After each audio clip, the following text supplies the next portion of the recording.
Guys, welcome back to MJ Performance. Check this out. This little monster. Mate, yeah, a bit different. A bit of my favourite. Bit of V8 power from down under. I'm probably going to get a bit of stick for this, you know, because being forward and all that. What are you doing with a Vauxhall on the ramp? You know, you're supposed to be forward. Yeah, that's right.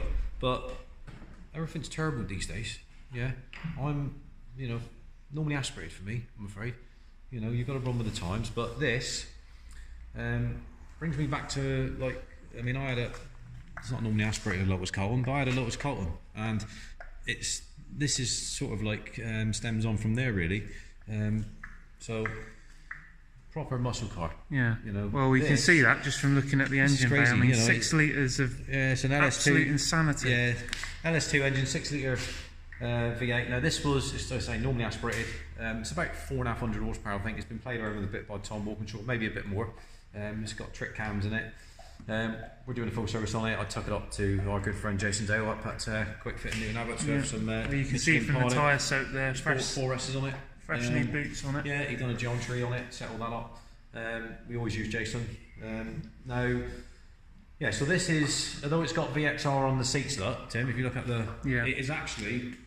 So basically, it's what they used in the, well, they were using up until last year, which was the Australian supercars, V8 supercars, okay, which is like the ones that they were using last year. 2018 was a new version of this. Still the same sort of things. You have the Ford Falcons, the Holden HSVs, and the Commodores, as they're known over there. So basically, what happened was it was then rebranded, and in the UK, it's a Vauxhall VXR8, but this has been rebadged as a Holden HSV, which is, you know, a bit cooler, isn't it? You know, people like the Opel name or the General Motors or you know, Holden better than Vauxhall, don't they? Vauxhall is, but yeah, so it's what a machine. I mean, you know, it's just awesome. The noise it makes is just, it sounds like a NASCAR. Yeah. You know, if you can. Oh, it does. Yeah. I mean, it sounds like. Yeah. Well, I mean, it just sounds like a typical American muscle car. Obviously, it's from Australia. Yeah, yeah. I mean, you know, we discussed before. You know, we built the Vauxhall race engines, normally aspirated 2 litre red tops in Nay screen. But this is completely different. Yeah. So anything V6 aspirated, V8, V12 is the daddy. V10s obviously, of course, but you can't beat it. It is just, you know, awesome. Yeah. I mean, it makes the hair stand up on the back of your neck with the way this thing sounds. And you know, I'm a sucker for normally aspirated. So, I mean, you're quite a bit younger than me, Tim, aren't you? So I don't think you've experienced too much normally aspirated. Like that, because I suppose the trouble is now it's all the youth, it's all turbos, isn't it? Well, it's emissions, so getting around the power by turbo. Well, they're not going to be aware of stuff like this because it's, you know, unless they've like checked it out and done a bit of research on it. I mean, it sounds like, I mean, as you say, I mean, look at Alan there. Look, Alan's there, look, just doing the service on this. Now, I have to say that he does know about normally aspirated and what this car's all about. I mean, just check his hair out there. Look, the grey. Now, that shows, you know, the age of the man. Yeah. You know, so you got to agree, Tim. He is going to know what I'm talking about with regards to normally aspirated. Martin, and they do say, you know, don't throw sticks in glass houses. I mean, you've got a bit of grey on the beard there as well. You can't deny. You're getting there, Hal, and you look. Oh yeah. You know, got to be done. Yeah. Just rubbing off. See, all this is rubbing off onto my staff. You know, he's even trying to get the old beard going, look. That's just getting ready for Christmas. You know, he's getting the beard going there, look, isn't he? Yeah. Then he was find all the grey coming through. Yeah, very distinguished, Al. That's right. Yeah. Sign of maturity. But, no, I mean, to me, I mean, I've heard this one fired up. I mean, it sounds fantastic. And as you say, I'm a bit younger, but it does remind me of the sound of, like, well, a bit cheesy, but the V8 from Mad Max. Yeah. The Pursuit Special. Yeah, exactly. This is where it all stems from, isn't it? So, you know, I mean, it does sound fantastic. Yeah. You can't beat it, can you? It's just. I'll tell you what. The other thing is like with the Formula One. Yeah, touring cars. Let's start with touring cars. So touring cars now are all turboed. All right. You know, they're great, but to me, a bit of a boring sound, isn't it? It's muffled in. You go back to the Super Tourers of the 1990s up to 2000, whereas like my era, I used to watch it normally aspirated, 2 litre screamers. Well, I mean, if people watch the race retro video we did, there's a couple of V8s there, and you can just sound that they sound so good on the track, don't they? And then obviously ultimate is F1. Now F1 in my opinion, is, you know, it's just no good, is it? It's just muffled in, you know, load of what I say, load of Dyson Hoovers going around the track, isn't it? Dyson I went and seen it in 2014, yeah. mate, when they first changed it, and absolutely shocking. Yeah. Shocking. So you wouldn't get me going there again, but it's yeah. I mean, the days on them, normally aspirated, V8, V10, you know, V12, but V10 revving at 22,000 RPM in qualifying form. Insanity. Yeah.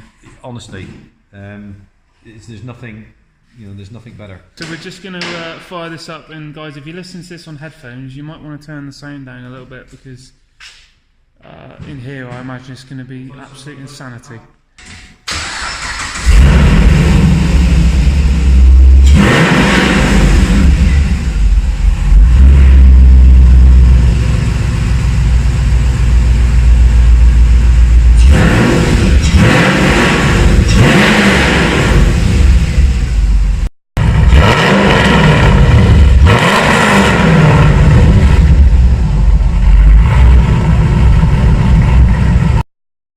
Wow, what a sound, Martin. That sounds fantastic, doesn't it? Unbelievable, mate.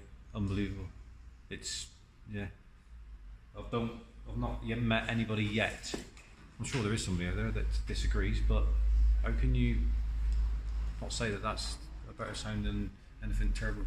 Yeah. It's just absolute insanity. Yeah. Proper mechanical sound. Yeah. Great. Fantastic. And they're a dying breed. That's unfortunate. This is the problem. You won't see these. They'll become a bit of history because you won't see them.